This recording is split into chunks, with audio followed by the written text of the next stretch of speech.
What is going on, everybody? Welcome back to the channel. After Sound here, bringing you Splinterlands content every single day. We also stream right here on this channel every Tuesday, Thursday, and Sunday morning, so come by and say hello.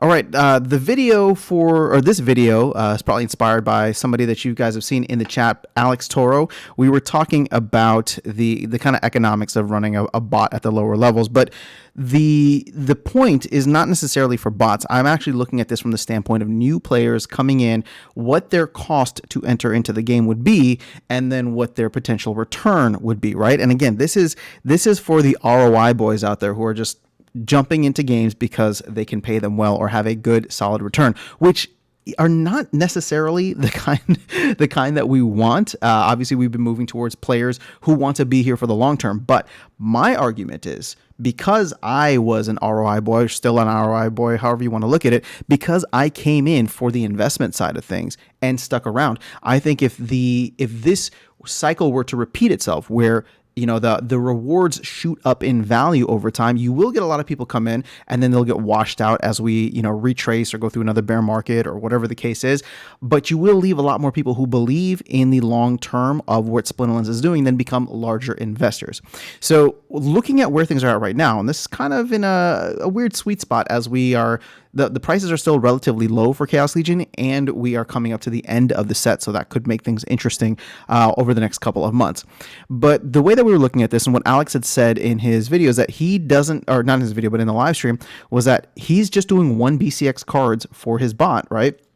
And he doesn't even bother with legendaries. And you can see legendaries make up the bulk of this. If you wanted to spend like $240, they make up the bulk of it, right? So if you spend, what, $18, $30, $32, I'm going to even say up to $50 on a deck, I think that you could actually have a decent Bronze 3, probably even Bronze 2 deck within Splinterlands, and you'd be able to play and earn in that level. Now, what I'm going to do is go on a very, very conservative baseline. What Alex was saying was that his bots, who have only 1 BCX, earn like a 1 to 2 SPS per day, or 1 to 1.5 SPS per day. I'm actually going to show you the Splex thing here. And let's go ahead and actually jump into that. So the Splex kind of thing here will show that if you are in Bronze 2, and I'm gonna do Wild just because there's much less people in Wild. I think the returns there could be probably significantly higher. But if you're playing in Wild, check this out. For playing in Wild Bronze 2, you get 0.03 SPS per day. Now, we're going to make a couple of assumptions here, and I'm going to show you why we're going to be super conservative.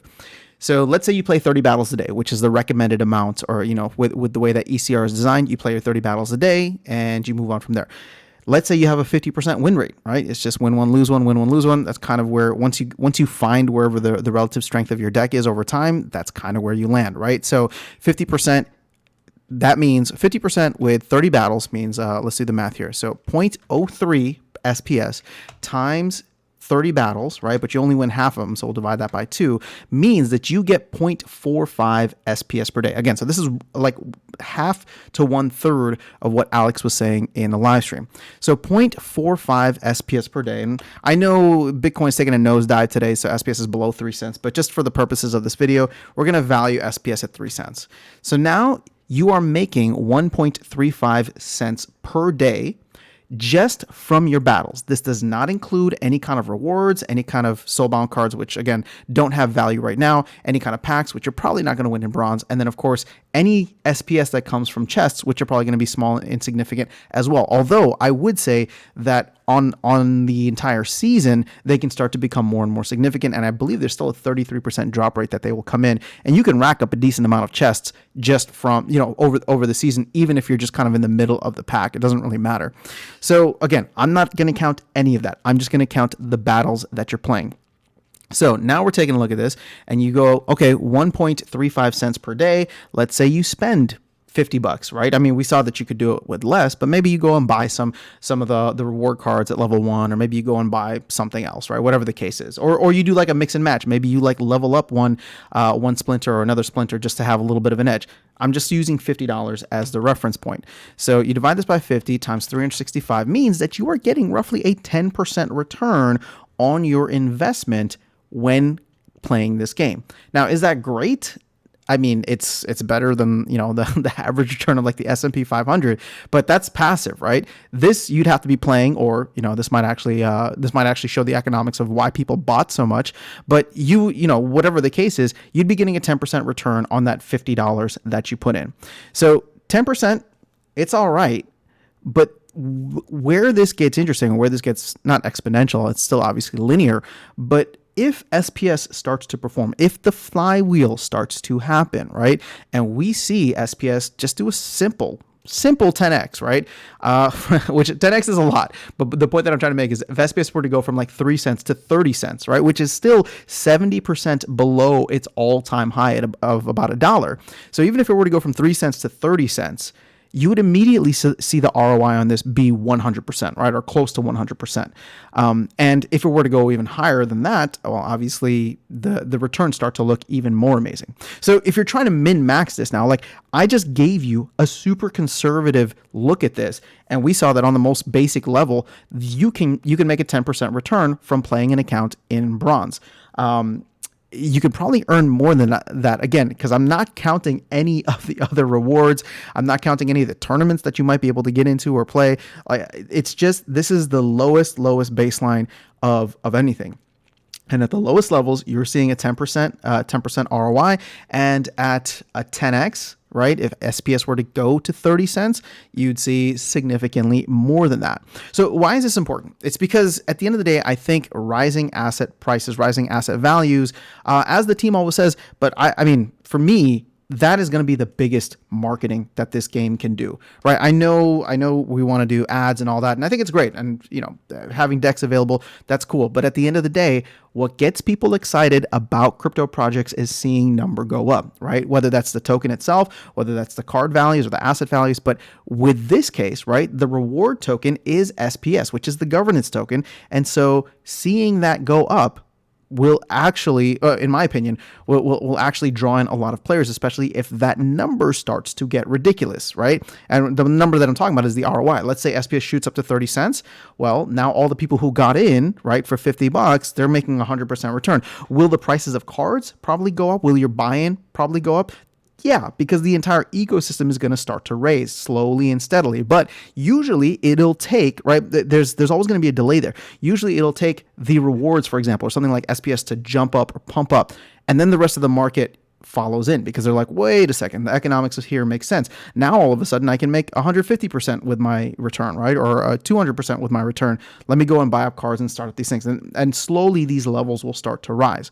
So this, again, none of this is financial advice. I'm just trying to show you what the economics of running the game at the lowest levels are. And the reason I'm only focused on the lowest levels is because that's where all players start. There is no player who has never heard of Splinterlands that will come into a game and immediately drop $4,000 on a deck, right? To play in champion. That's just not going to happen. Everybody starts off at a small, at the lowest levels to understand the game. And then if they like it, if the economics make sense, or if they're just a gamer and they enjoy this type of game or appreciate the project or attend a town hall and like the team, that's when they start bringing more capital in. But everybody starts at the lowest levels, so the economics of the lowest levels need to make sense. And for a long time, it's kind of been up and down. There's been this fight against bots, and looking at this, I don't know, will this be something that draws more bots in? Is a 10% return worth it for all the effort of creating 10,000 accounts in bronze, right? Like I don't know, and I'm not trying to say it is or it isn't. I'm just trying to bring that point to light and just point to you guys that this is where the numbers are at now. But as the numbers start to go up, and SPS doesn't even need to hit all-time highs, but as the number goes up, even if we were to do a 10x from 3 cents to 30 cents, all of a sudden it becomes way more appealing for players at the lower levels to jump in.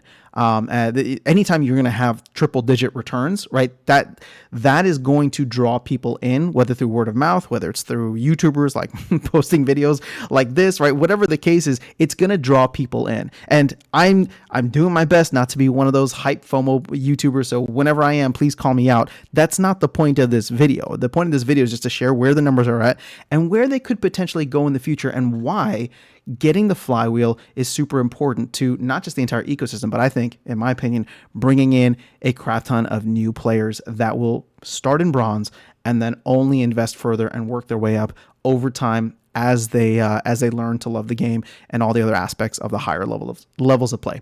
So that's all I have for you guys in this video. Let me know your thoughts in the comments below. I will catch you all in the next one and see you around the game. Take care.